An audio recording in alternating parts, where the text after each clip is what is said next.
Hi every one, welcome back. അപ്പോൾ ഇന്ന് ഞാൻ വന്നിട്ടുള്ളത് ഒരു ഡെസേർട്ടിൻ്റെ റെസിപ്പി ആയിട്ടാണ് കേട്ടോ. അപ്പോൾ ഈ ഒരു ചൂടുള്ള സമയത്ത് എല്ലാവരും കഴിക്കാൻ ആഗ്രഹിക്കുന്ന ഒന്നാണ് ഡെസേർട്ട്.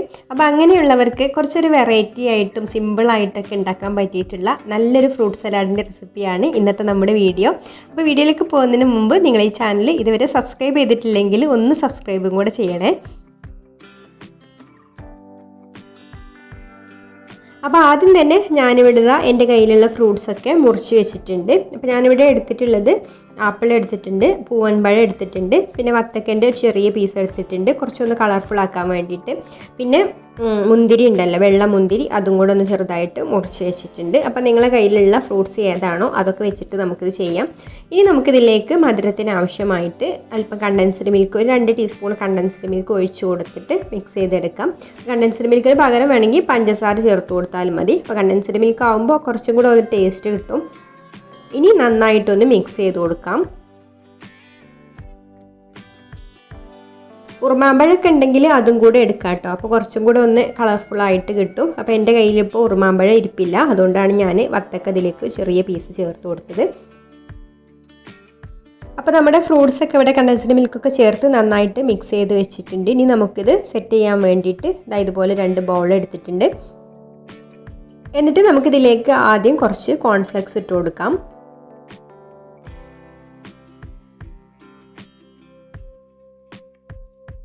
ഇനി ഇതിൻ്റെ മുകളിലായിട്ട് നമ്മൾ മിക്സ് ചെയ്ത് വെച്ചിട്ടുള്ള ഫ്രൂട്ട്സ് ഇട്ട് കൊടുക്കാം. ഒരു 3/4 ഭാഗത്തോളം ഫ്രൂട്ട്സ് ഫില്ല് ചെയ്ത് കൊടുക്കണം കേട്ടോ.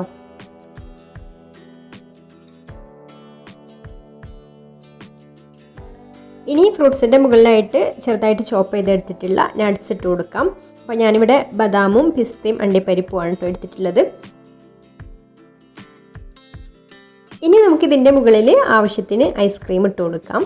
അപ്പോൾ ഞാനിവിടെ വാനില ഐസ്ക്രീമാണ് കേട്ടോ എടുത്തിട്ടുള്ളത്. അപ്പോൾ നിങ്ങൾക്ക് ഇഷ്ടമുള്ള ഐസ്ക്രീം ഏതായാലും എടുക്കാം.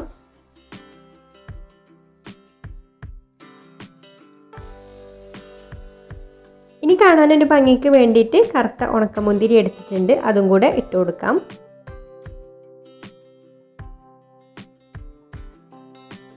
അപ്പോൾ സാധാരണ ഫ്രൂട്ട് സലാഡിൽ നിന്നും കുറച്ചൊരു വെറൈറ്റി ടേസ്റ്റ് കിട്ടാൻ വേണ്ടിയിട്ട് ഞാനിതിലേക്ക് ഐസ്ക്രീമിൻ്റെ മുകളിലായിട്ട് കുറച്ച് ബ്ലൂബെറിയുടെ ക്രഷ് ഒഴിച്ചു കൊടുക്കുന്നുണ്ട്. അപ്പോൾ അത് ഓരോരുത്തരുടെ ടേസ്റ്റിനനുസരിച്ച് ആവശ്യത്തിന് ഒഴിച്ചു കൊടുക്കുക കേട്ടോ. അപ്പോൾ കാണാനും ഭംഗിയാണ്, കഴിക്കാനും ടേസ്റ്റ് ഉണ്ടാവും. പിന്നെ നമ്മൾ ബെറിയപ്പൊക്കെ ചെയ്തിട്ടുണ്ടായിരുന്നല്ലോ, അപ്പോൾ ആ ഒരു ബെറിയപ്പിൻ്റെ ഒക്കെ ഏകദേശം ആ ഒരു ടേസ്റ്റൊക്കെ കിട്ടും കേട്ടോ. അപ്പോൾ ബെറിയപ്പിൻ്റെ റെസിപ്പി നമ്മൾ മുന്നേ ചെയ്തിട്ടുണ്ട് കേട്ടോ. അപ്പോൾ അതിൻ്റെ ലിങ്ക് ഞാൻ ഡിസ്ക്രിപ്ഷൻ ബോക്സിൽ കൊടുക്കാം. കാണാത്തവരുണ്ടെങ്കിൽ ഒന്ന് കണ്ടു നോക്കണേ. ശരിക്കും ബെറിയപ്പിനേക്കാളും ടേസ്റ്റാണ് കേട്ടോ ഈ ഒരു ഫ്രൂട്ട് സലാഡ്. ബെറിയപ്പിൽ യോഗട്ടും അതുപോലെ ഓട്സൊക്കെ വരുന്നതുകൊണ്ട് അതിന് വേറൊരു രുചിയായിട്ട് വരും. അപ്പോൾ ഇത് അതിനേക്കാളും കുറച്ചും കൂടെ ടേസ്റ്റ് കൂടുതലാണ്. പിന്നെ ഞാനിതിൻ്റെ മുകളിൽ കുറച്ച് നട്ട്സും കൂടെ ഇട്ട് കൊടുത്തിട്ടുണ്ട്. പിന്നെ കുറച്ച് കളർഫുള്ളാക്കാൻ വേണ്ടിയിട്ട് സ്പ്രിങ്കിൾസും കൂടെ ഇട്ട് കൊടുക്കുന്നുണ്ട്. അപ്പോൾ ഇത്രയേ ഉള്ളൂ കേട്ടോ, നമ്മുടെ അടിപൊളി ഡെസേർട്ട് ഇവിടെ റെഡി ആയിട്ടുണ്ട്. അപ്പോൾ എല്ലാവർക്കും ഈ ഒരു റെസിപ്പി ഇഷ്ടമായിട്ടുണ്ടാവും എന്ന് വിചാരിക്കുന്നു. ഇഷ്ടമായിട്ടുണ്ടെങ്കിൽ ഒന്ന് ലൈക്ക് ചെയ്യുക, ഷെയർ ചെയ്യുക, നിങ്ങളുടെ അഭിപ്രായങ്ങളൊക്കെ താഴെ കമൻറ്റ് ചെയ്യുക. പിന്നെ ഈ ചാനൽ സബ്സ്ക്രൈബ് ചെയ്യാതെ കാണുന്നവരാണെങ്കിലും ഒന്ന് സബ്സ്ക്രൈബും കൂടെ ചെയ്തിട്ട് സപ്പോർട്ട് ചെയ്യണേ. അപ്പോൾ ഇനി മറ്റൊരു നല്ല റെസിപ്പിയുമായിട്ട് അടുത്ത വീഡിയോയിൽ കാണാം. താങ്ക്